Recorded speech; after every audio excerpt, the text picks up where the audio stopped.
Okay.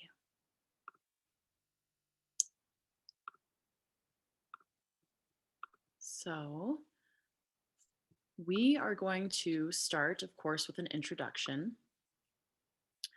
Um, and so, an introduction to the elements of powerful design. In this class, we focus on two-dimensional design. And we really do start with just breaking down the foundations of two-dimensional design. We start looking at line and shape and um, tones and values of gray and how that informs the world around us. Um, Negative and positive space and texture, all these little things we start to break down. And then as you continue it with your projects in class, you're going to find that all of these little elements are going to help inform an overall picture and a composition of a two-dimensional design that becomes very harmonious and balanced and patterned and rhythmic. And essentially, anything that becomes understandable to someone looking at your designs, they can digest it and cleanly and clearly understand your message. So we start with foundations and we build up into um, bigger the bigger picture of design and powerful design. So the aim for design is simplicity, not confusion or frustrations. The great designers are uncomplicated, clarified, and reduced. I think this is something written by Kenneth F. Bates. It's actually a book that I got it at a Santa Monica College from the library, which I haven't returned because of COVID. So I have this one of the only books that they actually had at the school, which is, we should really look into like upping the art books there because there wasn't very many to choose from. But great design, I do agree with Kenneth F. Bates, uncomplicated, clarified, and reduced. A good designer almost just wants to like streamline their message as easily as possible. I want to make it clear that these concepts of being uncomplicated, clarified, and reduced doesn't necessarily mean minimal. Um, I don't think that minimal designs are more impactful than a maximal design. Um, but I do think like if someone is working with a lot of different imagery, it can become a little bit more complicated. So it's really just a great designer, I think, is really good at editing out things that are unnecessary. And the really great example is this um, sculptural head that we have in this image here. So this is carved from volcanic stone. It's pre-Columbian. Uh, it's a head scroll. It's from 300 to 900 CE. And I think that there's a lot of things with how simple this image is of this carved volcanic stone. It's very simple, but at the same time, it has a very powerful message, and I can read a lot of information. So I like to break this down where, what am I looking at? I just like to, when I look at designs, I like to just ask myself, like, what am I looking at? I see a face, I see almost like a mustache or a lip or something like that. And out of this mouth, I see a tongue or like a scroll like shaped tongue. And I see little designs and patterns engraved into the scroll. I see a little headpiece. And on top of this little headpiece is like almost like a very knife like shaped helmet. Um, this image, I'm reading a lot from this image. If this design is showing me a scroll coming out of this person's mouth, I definitely think of, especially for this time period, I'm thinking a lot about intelligence and the mark of the humans at this time, because this is pre-Columbian from Veracruz. And so they were carving into stone, they were carving their stories of their lives into stone at this time. And so I see this connection to speaking and to writing, which really, encompasses intelligence and knowledge within their culture at the time. And then I also see, from the head-like knife shape, I see associating this knife shape onto this helmet, this head, like I also think of a warrior. And so those are two things that I can read, and I instantly can make this connection to um, human intelligence and a warrior. And I think, it becomes really, really, this becomes a symbol of like pride for the culture. Of course, they were probably proud of like their warriors and proud of them for having this like sacred knowledge. So that's great designs like this one. You can get like a really big backstory from something really as simple as like that's just a funnel like shape, and this is like a spiral like shape. So taking these two things down, constructing them, and not putting in too much information but leaving us with just enough to tell a story is what makes a great design. I'm sure a lot of you have heard of Yahweh Kusama. She's just pretty well known in the greater fine art world. She was really big in the 1970s and did a lot of these really grand installations. Um, and her life is really crazy. She's absolutely brilliant, but I believe she was like, how does the story go? She in Japan, she's Japanese. She got stuck in like a Japanese camp where she was like forced to sew, I believe, and like tailor uniforms for the military. And I think that it like kind of fucked her up. I think that she had a really bad PTS from the experience, and she ended up kind of losing her mind. And so she actually lives under in a like a home care facility, and she is it's not schizophrenic, but she has a disorder where she does envision a world around her that doesn't exist. And so she was seeing all these polka dots around everywhere, and so she started making artwork with all these polka dots, and that became her thing. She became known as the polka dot lady. I'm sorry, I wish I could tell her story more eloquently, but her story is incredible, and please take the time to look it up. So what I love about Yahweh Kusama's work is that she takes something so simple like a polka dot, and she creates this entire environment that becomes infinite and vast. And it's really just a very simple exploration of form, but with polka dots. So one thing that you can notice is like this is the biggest pumpkin. She did a huge series of polka dot pumpkins, and these pumpkin ridges, like as you can see, the biggest spot is on the most forward facing or widest part of this like pumpkin curve. And then she uses the polka dot or spot and makes it smaller and then even smaller as it recedes away. So in this class, we're always also going to look at um, perspective and how one designs and creates space in designs. And one really simple way to create space in a design is by recognizing that whatever shape is bigger and will be read by someone as it being closer to you. And then whatever, when the shape goes smaller into space away from you, it'll be read like it's going far away. So, I mean, that's a really immediate concept to grasp.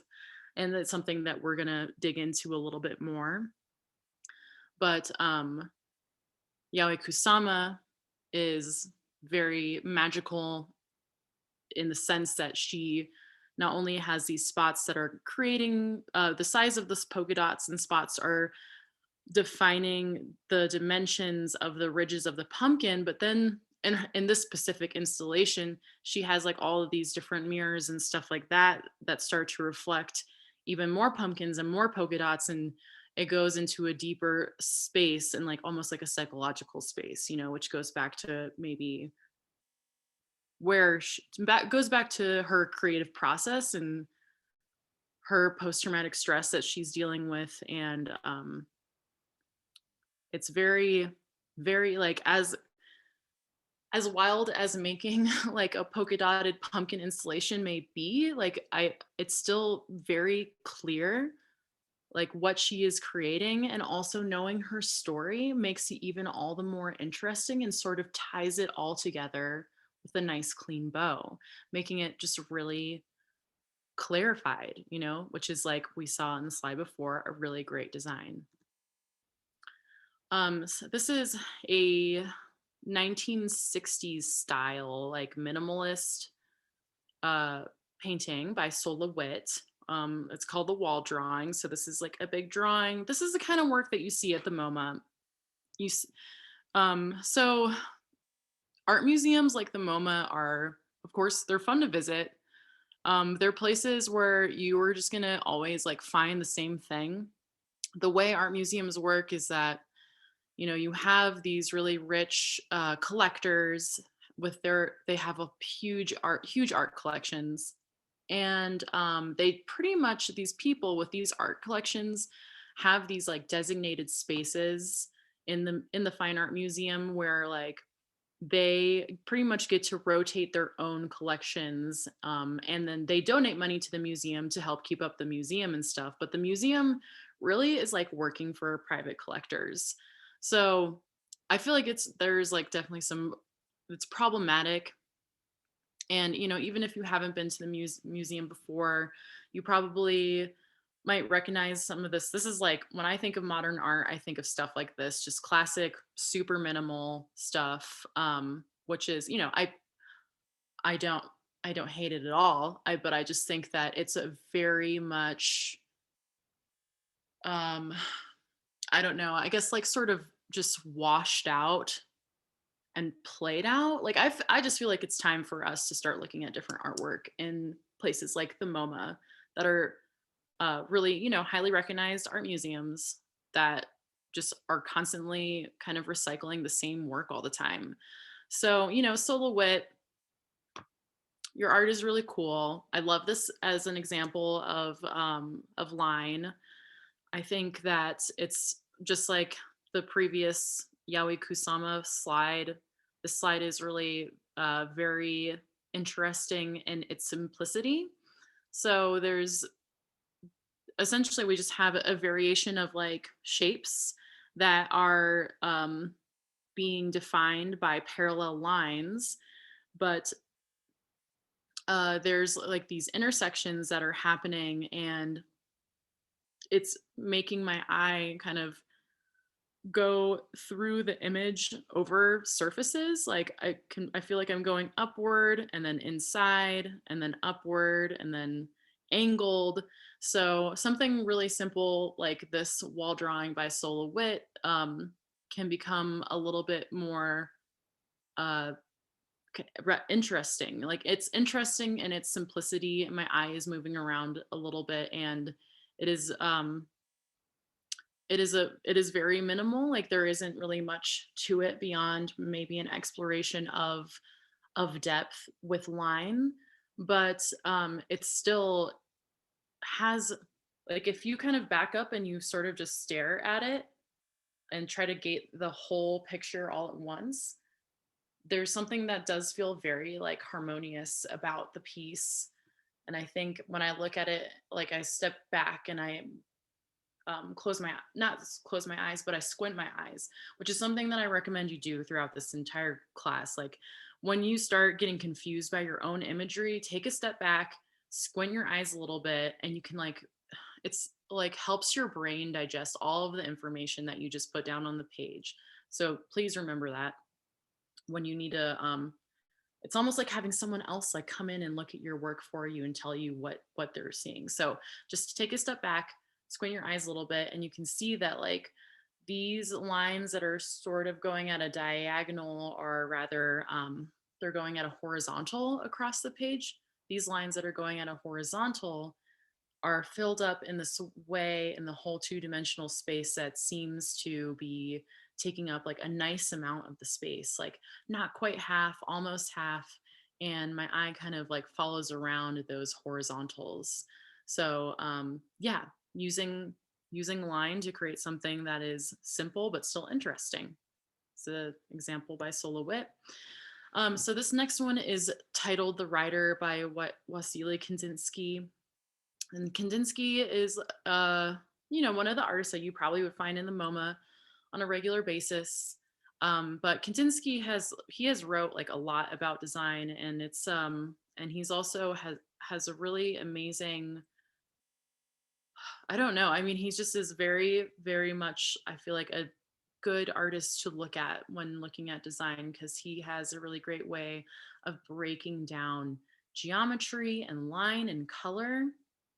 And so when I'm looking at this image, I see a jockey on a horse. This is titled "The Rider." So already my this is like a giveaway. We have a jockey on a horse.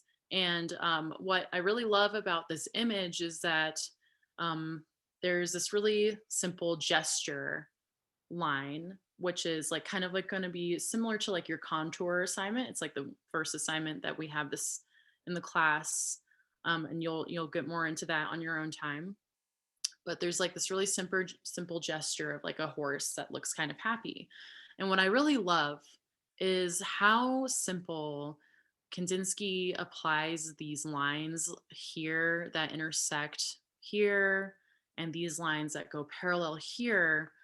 It's they I objectively know that these are lines just like drawn on a piece of paper, but subjectively, they make me feel a sense of rhythm.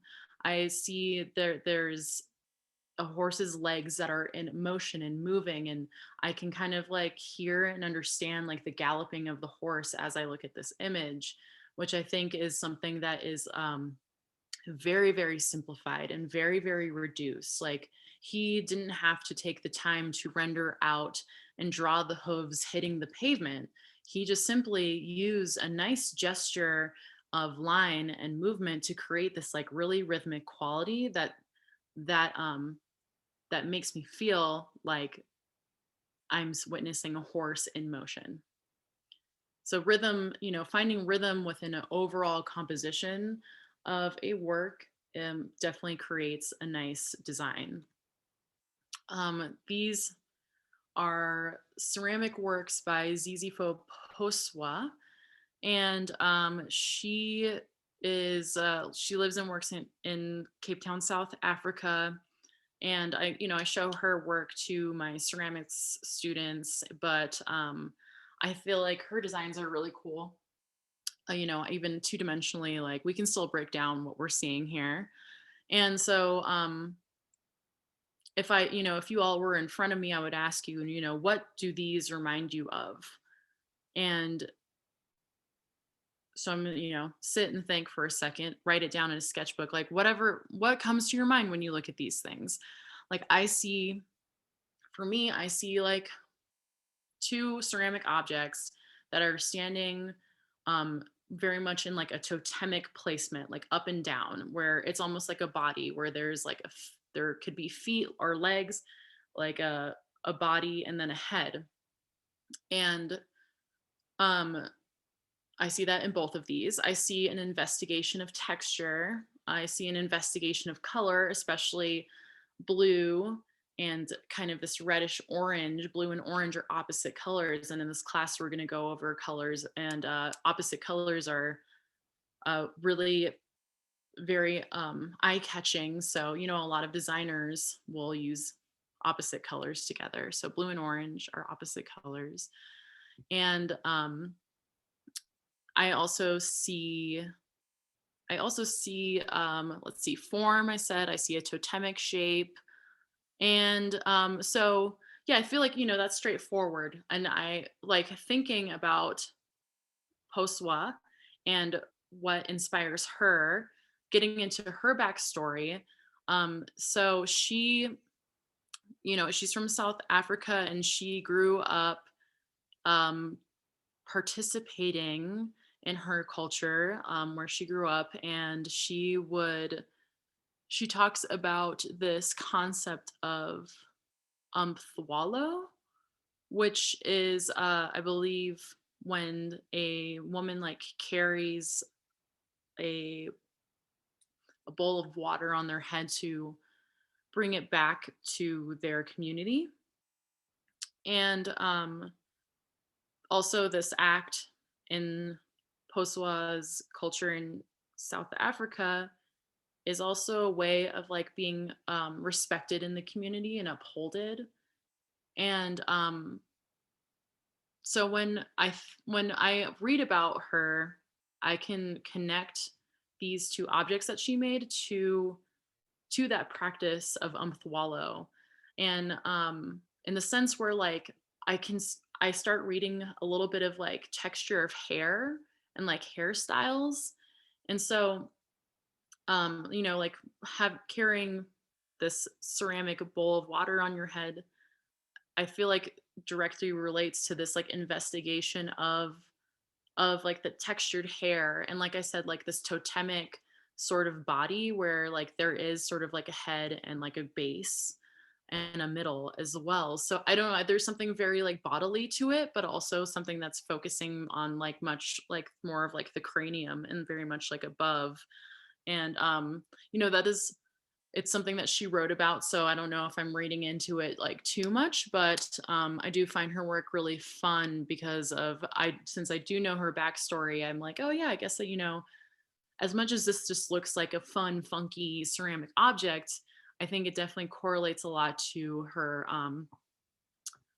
Can correlate very clearly and directly. The message is very direct that it can correlate to this concept of umthwalo and how she grew up essentially, and in this traditional practice of her culture, which is really cool.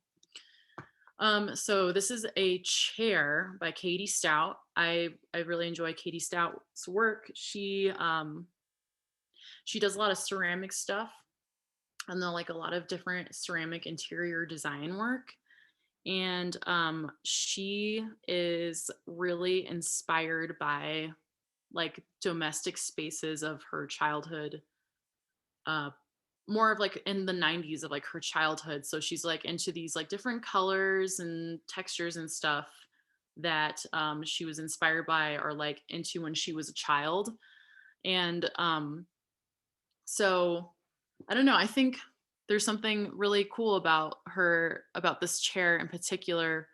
As she's inspired by domestic spaces, like she's taking in a lot of different actual textiles and fabrics and stuffing this chair together. And it looks like there's like kind of like a plastic coating. So like I don't know in the 90s if you guys or if you all remember those like big plastic chairs that were really popular, and you would like blow them up, like with your own lungs manually. You'd blow them up. And so I don't know, I think there's like an investigation of like materials in interiors, and she's kind of just making this sort of a collage of all of them and stuffing them into this chair.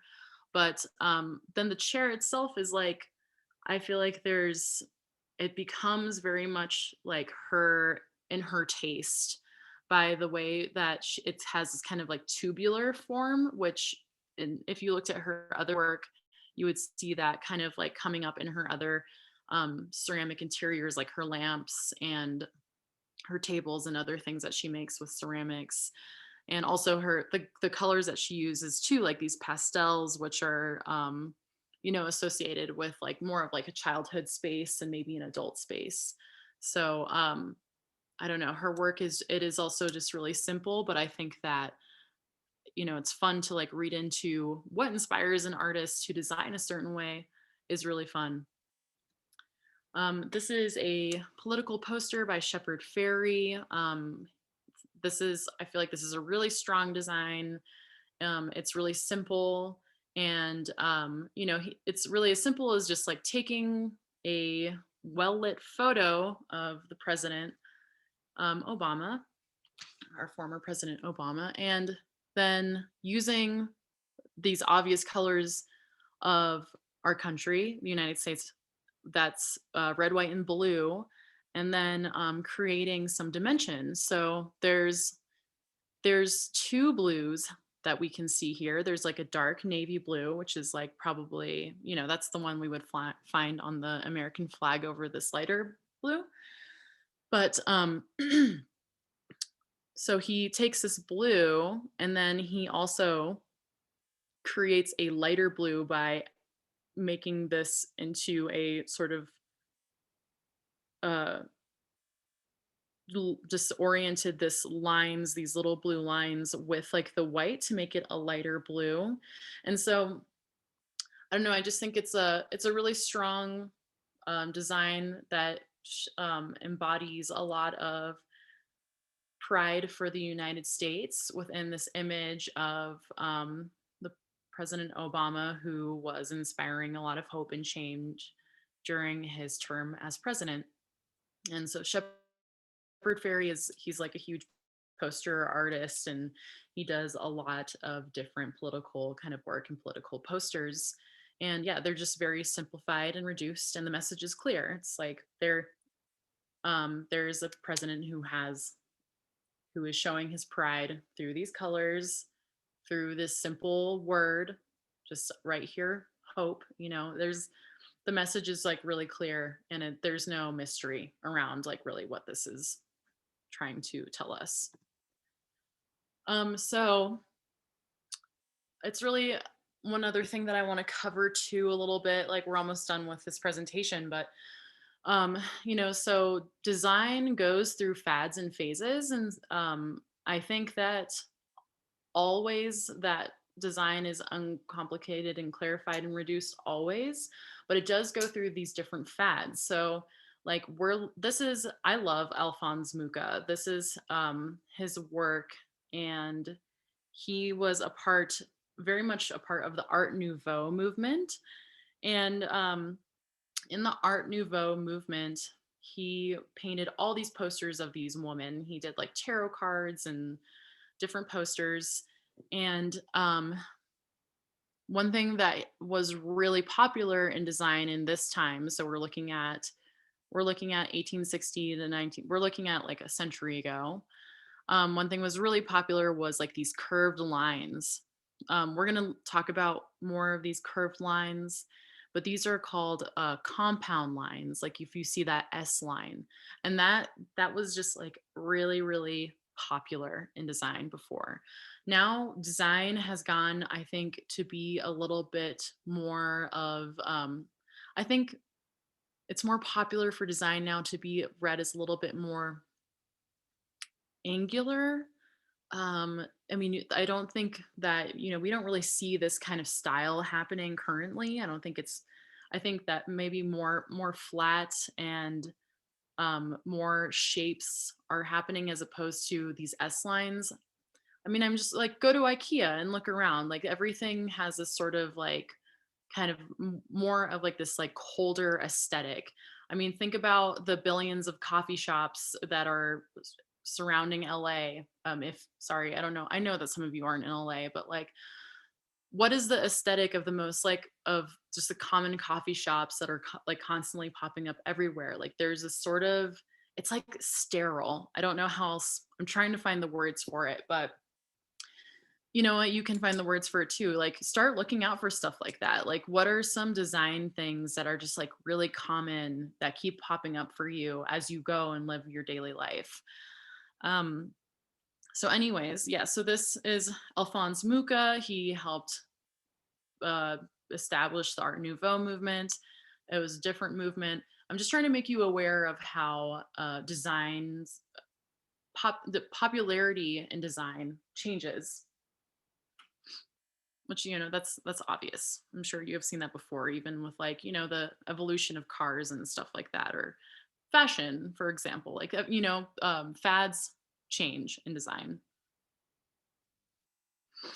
So Gustav Klimt is another artist from the Art Nouveau movement, and he, used a whole bunch, lots of different color. Like he was like really known for his all these like wild gold patterns that he did, and he would use a lot of gold leaf, which is like real flaky gold, which you glue onto your image, which is really beautiful. And yeah, I mean, this is just like a really beautiful investigation of pattern. And as you can see, like maybe these these S lines that are happening, these curved S line shapes that are happening in like these coils of this figure's hair. It's not really super obvious here, but like if you can start to see it in some of these other little shapes here. So um it's just, I feel like the Art Nouveau movement was just more frilly and kind of like a little bit more over the top. But still, like,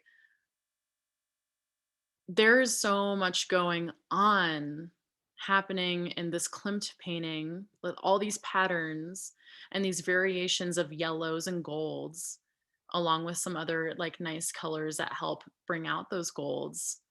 But then there's this like really nice like little moment to enjoy the woman's face and her chest and see her hands. And as busy as this is, like, I don't really feel overwhelmed by it. I feel this very direct sense of like I'm looking at like this woman emerging from a painting. And so as busy as like the this painting is, it's still very direct, like what we are looking at. I'm not overwhelmed. And then, so lastly, this is a building from the Succession building, which is in Vienna. And this was designed by Joseph Maria Ulbrich.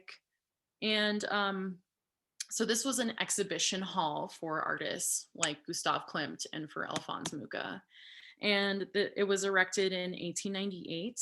And the architectural manifesto for this was they were wanted to show a seceding group of rebel artists who were breaking from a long established institution. So they made this building to exhibit these artists. And I mean, I think that it's really clear that there's some really similar design differences. So it's like, you have this like little moment of gold, and then like you have all of this breathing room. Like in this one, you have this huge moment of gold, and then like a little bit of breathing room to like see the face and the chest. So I feel like there's a similar between this painting and this building.